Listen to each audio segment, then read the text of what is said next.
Disney. Calling this Mickey's Christmas Carol instead of Disney's Christmas Carol. This story has f*** all to do with Mickey Mouse. We didn't call the far superior Muppet version Kermit's Christmas Carol, did we? No. Why? Because Kermit's above that shit and will outclass this pretentious mousy poser any day of the week. It took 6 people to adapt this already completed story.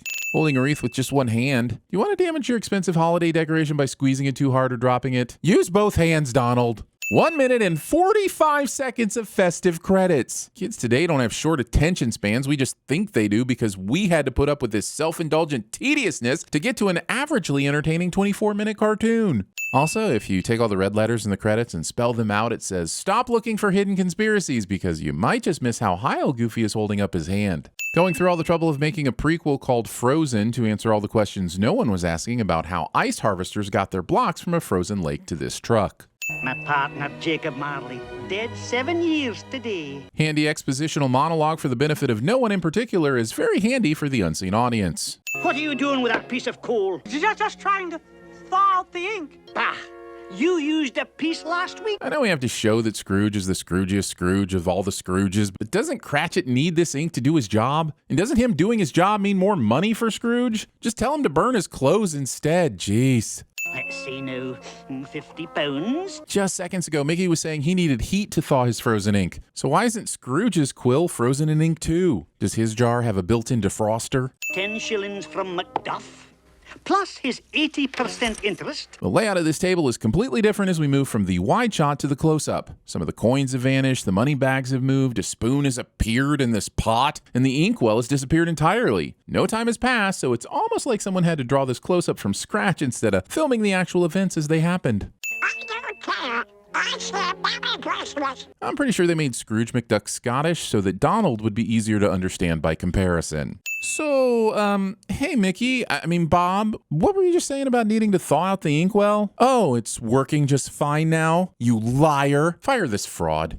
Sir, we are soliciting funds for the indigent and destitute. Still a better Sherlock Holmes adaptation than Farrell and Riley managed. You realize if you give money to the poor, they won't be poor anymore. Scrooge McDuck would be excellent at maintaining generational wealth sins. Never mind the mushy stuff, just go. Thing I tell the Brits whenever they offer me peas somehow makes it into the carol.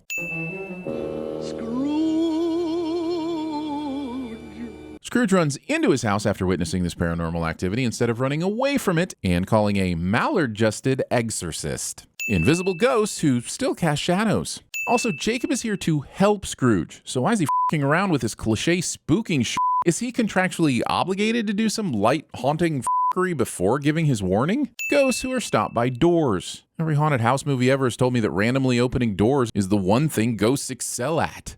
Don't you recognize me? I was your partner, Jacob Marley. The rest of the cast not having an agent as good as Goofy's. Dude got cast in 2 roles in the same 24-minute feature.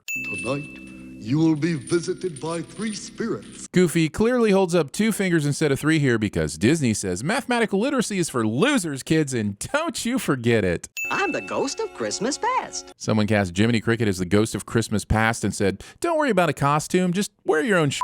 You're only here for the nostalgia kick and also because we couldn't afford Pinocchio. My eyes are closed. My lips are puckered. You, madam, do not have lips. You are a duck. 9,972. Counting all of your money, but not keeping the money you already counted in uniform piles in case you lose count. Can't believe I'm rich personing better than Scrooge McDuck.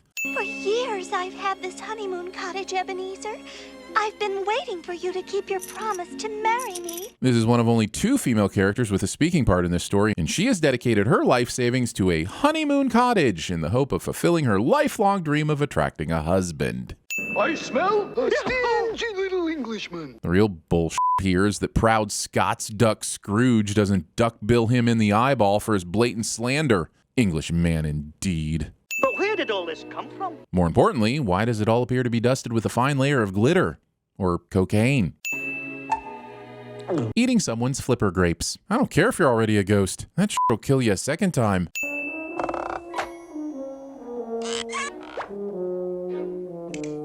That isn't how any of that works. Surely they have more food than that. Look on the fire. That's your laundry. Cratchit isn't understandably fired for returning Scrooge's laundry smelling like a Christmas dinner. We must wait for Tiny Tim. Coming, Father. I'm coming. Forcing Tiny Tim to walk up and down stairs instead of giving him a first-floor bedroom. Disney villain smokes to show villainy in a time when it was still cool to animate smoking. Cliché. Whose lonely grave is this? Why, yours, Ebenezer. This grave is far deeper than it needs to be, and the direct portal to hell seems superfluous and presumptive. Believing that 1800s London ever had skies unpolluted enough for birds to actually achieve flight. It's Christmas morning. Actually, your fireplace clock says it's still 2 in the morning, and while your alarm clock might read 10 past 6, I think it's more likely that it reads 2:30, so neither clock would suggest it's Christmas morning. 20 gold sovereigns. There are at least 40 coins here, and it's this kind of hasty guesstimation that makes me distrustful of charities fronted by Holmes and Watson cosplayers. I'll be over promptly at 2. Keep it piping hot. Telling your nephew exactly what time to have Christmas lunch instead of waiting to see if you're still invited and finding out what time the host wants to serve their meal. I'm starting to wonder if Scrooge actually changed at all. You leave me no alternative but to give you Toys. Kids, putting a turkey in your bag of presents. I hope Minnie appreciates all those toys covered in bird grease that her kids will soon be dragging all over the house. And God blesses everyone. People will literally thank God rather than give credit to the ghosts who bent the fabric of space and time to make the world a better place. Thank you for making me a part of this. Give a penny for the poor, Governor. Penny for the poor. How about no? Christmas at the stage. One might say that December is the foreclosure season. Harvest time for the moneylenders. now out. And if they're not poor anymore, then you won't have to raise money for them anymore. Oh, this is a very frustrating conversation. I suggest you give this to the poor and be gone. He's a regifter. Don't you recognize me? I was your partner, Jacob Marley. You may be a bit of undigested beef, a blot of mustard, a crumb of cheese. Why, there's more of gravy than of grave about you. I don't want to get big cancer. No, my lungs are blackened. Here we go again. Cut. Roll it.